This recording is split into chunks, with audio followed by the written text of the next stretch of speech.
దేశవ్యాప్తంగా కోట్లాది మంది భక్తుల విశ్వాసానికి కేంద్రంగా నిలిచిన అయోధ్య శ్రీ రామ మందిరానికి సంబంధించిన విరాళాల వ్యవహారం మరోసారి సుప్రీంకోర్టు ముందుకు రానుంది.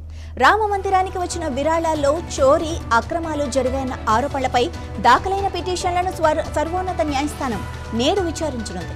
ఈ కేసులో ఇప్పటికే ప్రత్యేక దర్యాప్తు బృందం అంటే సిట్ తన స్టేటస్ రిపోర్ట్ను సీల్డ్ కవర్లో కోర్టుకు సమర్పించింది. రామ మందిర విరాళాల వ్యవహారంపై స్వతంత్రంగా సిబిఐతో విచారణ జరిపించాలని కోరుతూ పలు పిటిషన్లు దాఖలయ్యాయి. ఈ నేపథ్యంలో సుప్రీంకోర్టు ఆదేశాల మేరకు సిట్ దర్యాప్తు చేపట్టి తాజా పురోగతి నివేదికను సీల్డ్ కవర్లో ధర్మాసనానికి అందించింది. ఆ నివేదికలో ఉన్న వివరాలను పరిశీలించిన అనంతరం తదుపరి చర్యలపై కోర్టు నిర్ణయం తీసుకునే అవకాశం ఉంది.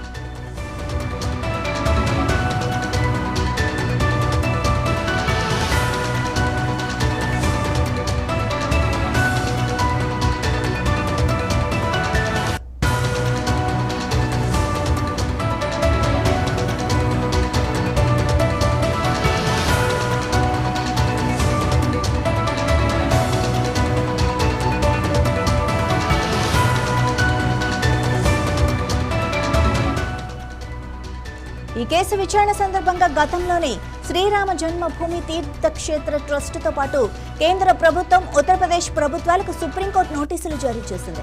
వారి సమాధానాలను కూడా పరిగణలోకి తీసుకుంటూ సిట్ నివేదికపై నేడు ధర్మాసనం విచారణ జరపనుంది. సిట్ నివేదికలో ఏముంది? సిబిఐ విచారణకు సుప్రీంకోర్టు ఆదేశిస్తుందా, లేక ప్రస్తుతం కొనసాగుతున్న దర్యాప్తునే కొనసాగించాలని సూచిస్తుందా అన్న అంశాలపై దేశవ్యాప్తంగా ఆసక్తి నెలకొంది. నేటి విచారణలో సర్వోన్నత న్యాయస్థానం చేసే వ్యాఖ్యలు, ఇచ్చే ఆదేశాలు కీలకంగా మారనున్నాయి.